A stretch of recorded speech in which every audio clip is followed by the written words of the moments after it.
là en plusieurs fois. Donc, voici les objectifs généraux pour aujourd'hui. Donc, réviser la notion de trouble de personnalité limite, connaître les approches reconnues dans le traitement et aussi s'outiller pour mieux gérer les patients qui présentent un trouble de personnalité limite. Prochaine, merci beaucoup. Donc, si on revient un peu à la définition de base de qu'est-ce qu'un trouble de personnalité. Donc, les critères généraux, c'est finalement des personnes qui vont présenter une modalité durable de certaines expériences vécues et des conduites ou comportements qui vont dévier de ce qui est attendu dans la culture de l'individu. Puis cette déviation-là, ces comportements-là se manifestent dans au moins 2 domaines suivants, donc la cognition des pensées, perception de soi, du monde, des autres, dans l'affectivité, donc finalement, comment est-ce que l'affectivité va s'exprimer, l'intensité, dans le fonctionnement interpersonnel, puis aussi dans le contrôle des pulsions. Généralement, les gens qui ont des troubles de personnalité ou même des traits plus significatifs vont présenter des modalités plus rigides et envahissantes d'expression de certains comportements dans des situations personnelles.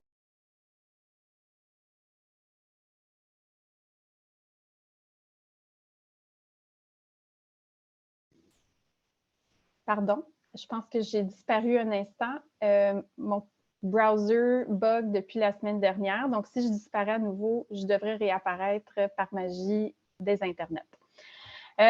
Où en étais-je? Ah oui, donc ça va générer une souffrance qui est significative pour la personne et aussi, bien sûr, pour le milieu dans certaines situations et ou une altération du fonctionnement. Généralement, là, les altérations qu'on voit au niveau de la personnalité sont stables et prolongées et non pas épisodiques. Les premières manifestations autour de l'adolescence, jeune âge adulte, puis il ne faut aussi pas que ça soit secondaire à un autre trouble de santé mentale, à une substance par exemple, ou à d'autres affections médicales. Prochaine diapositive, s'il vous plaît. Donc, plus spécifiquement là, pour le trouble de personnalité limite, donc le critère là, je dirais, là, parapluie, c'est des personnes qui vont présenter une instabilité au niveau des relations interpersonnelles, de l'image de soi et des émotions, des affects, avec une impulsivité marquée, puis qui apparaît au début de l'âge adulte, puis qui va se manifester d'au moins 5 façons. Donc, ce soit des efforts effrénés pour éviter des abandons réels ou imaginés, des relations interpersonnelles qui peuvent être très instables avec une alternance entre on idéalise, c'est la meilleure personne du monde ou c'est donc bien la pire personne du monde. Cette instabilité-là, vous pouvez comprendre qu'il peut y avoir un lien étroit avec le premier critère, une perturbation de l'identité. Donc, une instabilité de l'image de soi, ils se connaissent peu ou ils vont se mouler un petit peu à la personne avec qui ils peuvent être, le groupe, un peu pour éviter aussi un abandon potentiel, être accepté. On va noter aussi de l'impulsivité dans au moins 2 domaines, puis vous voyez en souligner là, que la toxicomanie se trouve dans les critères d'impulsivité, tout comme les dépenses excessives, l'hypersexualité, la conduite automobile de manière dangereuse. On va objectiver aussi chez certaines personnes des gestes ou des menaces suicidaires à répétition, des automutilations, l'instabilité de l'humeur qu'on parlait un petit peu plus tôt, le sentiment chronique de vide. Lorsqu'on pose cette question-là, les patients, lorsqu'ils l'ont, ils disent « Ah oui », se sentent là, souvent très compris par ce critère-là, parce que c'est difficile à décrire, mais lorsqu'ils l'ont, ils vont rapidement se lier à ce symptôme-là. Certaines personnes vont présenter des épisodes de colère intense et disproportionnés ou inappropriés là, par rapport à ce qui pourrait être attendu ou même finalement la blessure d'où la colère peut originer. Là. Puis parfois, là, en situation de stress, les patients peuvent présenter soit des symptômes dissociatifs ou aussi se sentir comme persécutés. Les gens parlent d'eux, pourquoi est-ce qu'on me regarde comme ça? Puis ça, c'est généralement exacerbé en situation de stress. Slide suivante. Parfait. Donc, une petite vignette clinique, amalgame que j'ai fait de mon côté. Donc, Madame B, jeune femme début trentaine, qui fait la porte tournante dans différentes urgences, dans un contexte de crise suicidaire, tentative suicidaire et de consommation. Plus de 10 visites là, dans la dernière année. Humeur instable au long cours, enfant bas âge, placé via la DPJ. Elle a de moins en moins de soutien là, de ses proches. Tout récemment, s'est retrouvée sans domicile fixe à la suite d'une dispute avec un nouveau conjoint chez qui elle habitait depuis peu. À noter aussi que des colères significatives nuisent à ses relations sociales, familiales et amoureuses. Souvent, c'est ce qui génère des ruptures. Madame a quitté plusieurs centres de thérapie résidentielle car elle tombait amoureuse d'une personne qui était au centre. Puis, malheureusement, par la suite de ça, les relations se sont soldées après quelques mois par des ruptures et rebelote, instabilité au niveau du logement. Madame a beaucoup de difficultés à identifier ce qu'elle souhaite, ses objectifs à elle, et non pas nécessairement qu'est-ce qui va correspondre à la situation ponctuelle où elle est, donc vraiment dans l'aspect longitudinal. La consommation est omniprésente, puis les rechutes sont surtout importantes autour des ruptures. Impulsivité aussi notée dans les dépenses. La famille peut appeler régulièrement en urgence, envoie des SMS urgents à son intervenante. Et comme je disais, consommation de plusieurs substances, dont les benzodiazépines, les stimulants et les opioïdes, pour lesquels elle a déjà été en traitement agoniste opioïde, mais pour lequel elle refuse les traitements maintenant. Cela dit, n'a pas rejeté avec cette consommation récemment, on va dire. Bon. Au-delà, finalement, des critères diagnostiques, c'est bien aussi d'amener d'autres approches, d'autres façons de conceptualiser le trouble de personnalité limite, dont finalement, là, celle-ci, celle que je vous présente, qui est une approche plus phénoménologique du trouble de personnalité limite, où finalement la douleur intense intérieure est vraiment centrale. Une douleur qui est multifactorielle, notamment qui peut venir d'un tempérament de base et aussi d'adversités diverses, psychosociales, passées ou présentes. S'ensuit finalement le développement de méthodes inadaptées, là, comportementales, interpersonnelles pour gérer cette douleur-là, dont entre autres l'usage des substances. Puis c'est résistant au changement. Pourquoi? Parce que sont efficaces à court terme. Pour soit faire diversion, pour obtenir certaines choses. Ce n'est pas nécessairement conscient non plus, mais aussi pour soulager temporairement cette douleur-là. Si on revient finalement, le trouble d'usage, mais aussi la consommation. Consommation qui peut être un critère, oui, mais qui peut être aussi comorbide au trouble de personnalité limite. Ce que les études nous démontrent, c'est que c'est des troubles qui coexistent de façon significative. Notamment là, dans le National Epidemiological Survey on Alcohol, le NESARC, c'est plus rapide à dire NESARC, la prévalence là, sur 12 mois du trouble de personnalité limite et du trouble d'usage est d'un peu plus de 50 %. Donc, c'est quand même très significatif. C'était aussi un prédicteur de la persistance d'un trouble d'usage lorsqu'il y avait un diagnostic de trouble de personnalité. Puis, il y avait aussi certains symptômes qui étaient aussi des prédicteurs que le trouble d'usage va persister, notamment le trouble de l'identité, puis ce qu'ils ont identifié comme étant l'impulsivité autodestructrice. Il y a d'autres études aussi qui semblent dire que certains troubles d'usage sont plus prévalents avec le trouble de personnalité, dont l'alcool, cocaïne, opioïdes, mais on sait bien que c'est extrêmement compliqué d'étudier les comorbidités. Ce qui est quand même potentiellement omniprésent à certaines phases de vie d'une personne qui présente un trouble de personnalité limite, c'est les situations de crise. Et donc, souvent, les équipes traitantes à l'urgence, en clinique externe, à l'interne, vont être appelées à être présentes pour les situations de crise. Donc, qu'est-ce qu'une crise? C'est soit une circonstance ou un ensemble de circonstances qui amène la personne à croire qu'il y a une issue catastrophique qui est imminente et sans issue. Puis, les moyens pour soit comprendre ou trouver des stratégies pour composer avec la situation là, sont inexistants, nuls. Et donc, ça va générer des sentiments d'impuissance puis d'urgence significatifs. Et dans ces situations de crise-là, certaines personnes peuvent réagir de différentes façons. Parfois, il y a des situations qui sont malencontreuses, comme par exemple une tentative suicidaire, l'automutilation. Ce qu'on sait, c'est qu'en travaillant avec nos patients qui ont des traits ou des troubles de personnalité limite, les situations de crise peuvent aussi être une occasion de changement. Donc, c'est une occasion aussi qui va être appelée à être abordée là, en rencontre parce que, puis j'en parle un petit peu plus loin là, dans les stratégies, probablement peut-être pas au moment de la crise, mais aussi beaucoup en préparation des situations de crise. Donc, comme je le disais plus tôt, là, la situation de crise est inévitable chez les gens qui souffrent d'un trouble de personnalité limite, surtout en phase aiguë, parce que plusieurs des critères, ça ressemble à une situation de crise. Les situations de crise peuvent avoir un impact sur les proches, sur l'entourage, aussi sur les intervenants, étant donné que ça va susciter des sentiments d'urgence.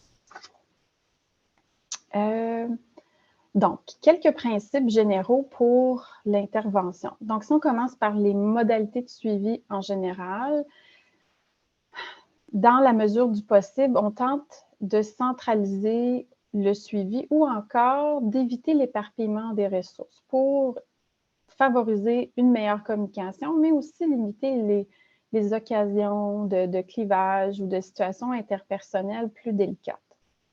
On souhaite aussi offrir là, des interventions familiales et ou même au réseau de soins à travers les discussions si jamais il y a certains défis plus spécifiques qui sont identifiés.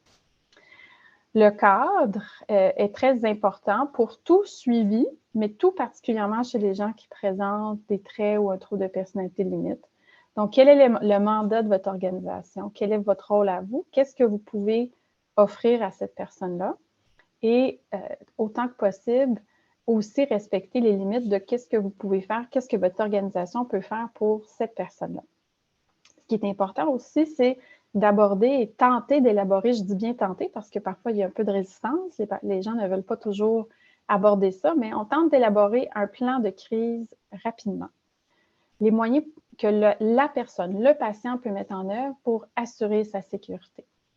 Oui, parfois, l'hôpital doit se poser en position sécuritaire pour le patient, mais l'individu aussi peut tranquillement reprendre le contrôle pour trouver des stratégies sécuritaires. Autre chose aussi, on ne veut pas nuire comme équipe traitante. Donc, on tend à éviter les hospitalisations, surtout les hospitalisations prolongées et les prises en charge à très long terme pour éviter une régression au niveau fonctionnel, au niveau relationnel. Donc, un peu comme mon collègue disait un petit peu plus tôt, si jamais une hospitalisation brève et que c'est aidant et que ça assure la sécurité, à ce moment-là, ce n'est pas nécessairement contre-indiqué. Mais si on voit qu'une hospitalisation, même brève, fait en sorte que la personne se détériore, alors ce sera à discuter en équipe et même avec le patient. On veut limiter l'usage de la médication, éviter la polypharmacie, surtout les médicaments potentiels addictifs. Je mets le bémol ici, ça va dépendre aussi des comorbidités que la personne va présenter, parce qu'ici, on parle de la comorbidité, du trouble de personnalité, la comorbidité avec le trouble d'usage, mais il peut y avoir d'autres comorbidités. Donc ça, c'est dans la mesure du possible. Et aussi, rapidement, on veut tranquillement préparer les patients aux transitions, aux fins de suivi, parce que une des grandes sources d'angoisse, c'est les abandons réels ou imaginaires. Et donc, là, les transitions ou les fins de suivi sont des moments extrêmement anxiogènes pour les gens qui ont une structure de personnalité limite. Prochaine diapo. Pour poursuivre un peu plus spécifiquement encore pour le cadre thérapeutique, ici, en fait, je pense que c'est le Dr Chanu qui avait mis cette référence-là. Finalement, là, pour comment on hiérarchise les priorités de traitement. Donc, premièrement, la sécurité. Tout comportement auto-hétéroagressif doit être adressé parce que c'est la base, la sécurité. Ensuite, les intoxications, quels impacts qu'ils peuvent avoir dans la vie de la personne, mais aussi dans le suivi. L'absentéisme, qui est quand même un obstacle au changement, au rétablissement. Une personne absente ne peut pas bénéficier d'un suivi. Et la stabilisation de la situation psychosociale et du trouble d'usage pour éventuellement aborder plus en détail le passé, le mieux-être et l'usage de d'autres méthodes psychothérapeutiques. Ce qui est important, c'est que la validation de la souffrance du patient et des forces peuvent être des outils puissants là, pour bâtir l'alliance thérapeutique. Puis ça, c'est des principes qu'on peut retrouver là, non seulement dans les livres là, de thérapie dialectique comportementale, mais aussi dans l'entretien motivationnel.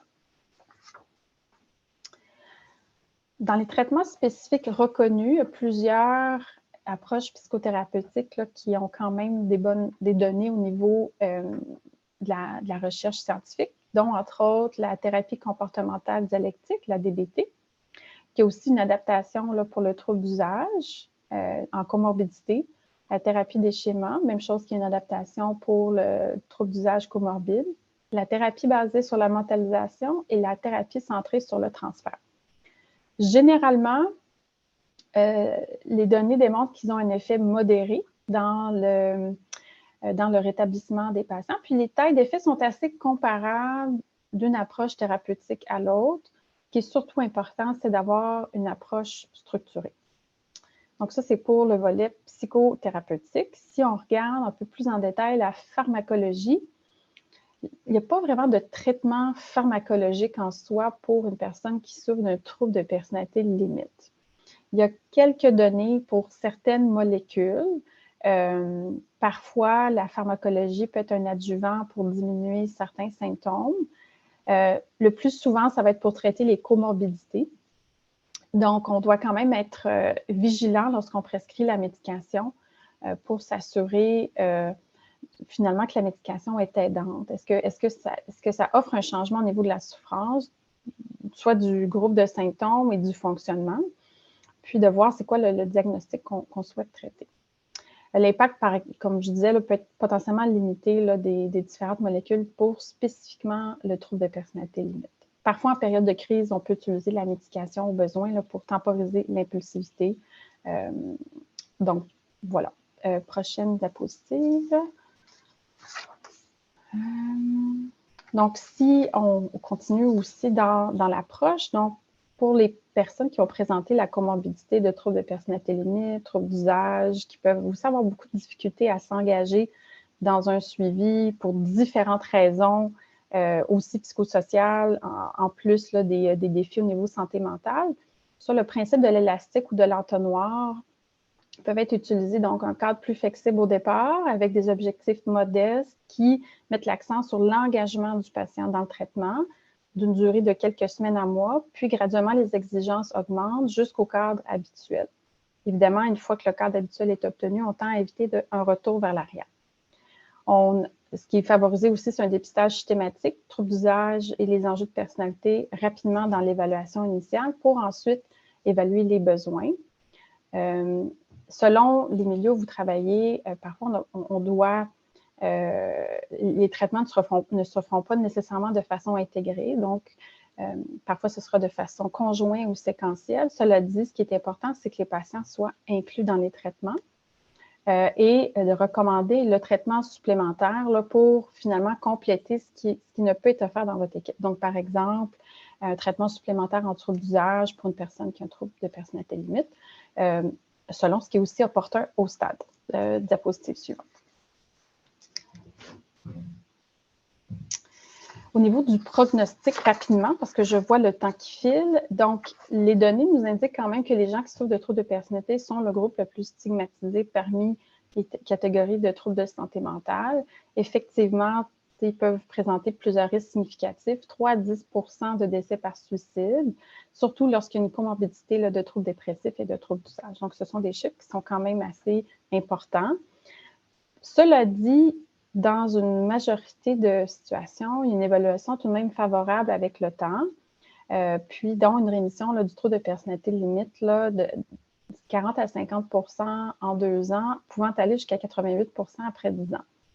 Rémission TPL ne veut pas dire absence complète des symptômes. Parfois, les gens n'ont plus tous les critères, mais ont encore certains traits. Parfait. Donc, si on revient à la vignette clinique initiale, en reprenant là, certaines du cadre thérapeutique ou encore des approches nommées plus tôt, Qu'est-ce qui peut être fait? Donc, au niveau de la sécurité, assurer la sécurité par des hospitalisations brèves, visite à l'urgence, plan de sécurité. Tenter d'inclure les proches ou intégrer un proche dans un plan de sécurité. Travailler la réduction des méfaits, une consommation plus sécuritaire. Traiter le sevrage progressif des benzodiazépines, par exemple, peut être considéré, offrant aussi un certain cadre par la pharmacie. Donc, ça, c'est autre chose. La trousse de naloxone, aborder l'absentéisme aux rencontres avec les suivis psychosociaux, ça, c'est un défi. Donc, voici en résumé qu'est-ce qui peut être, en réfléchissant avec la structure là, que je vous ai nommée plus tôt, comment la situation peut être abordée selon la hiérarchie là, des problématiques. Donc, voilà, les messages clés. Le traitement d'utus comorbide aux troubles de personnalité est possible. Le cadre et la priorisation des objectifs est important. Le traitement intégré est l'idéal, sinon un traitement conjoint est tout à fait approprié. Puis il est possible de traiter de façon plus intégrée l'étus dans les services courants de troubles de personnalité et l'implication des proches et de la communauté dans les interventions peut être essentielle. Merci beaucoup. J'aimerais remercier, comme je disais, le Dr Dubruck et Dr Florence Chanu pour leurs diapositives inspirantes. Voilà pour les références. Avez-vous des questions?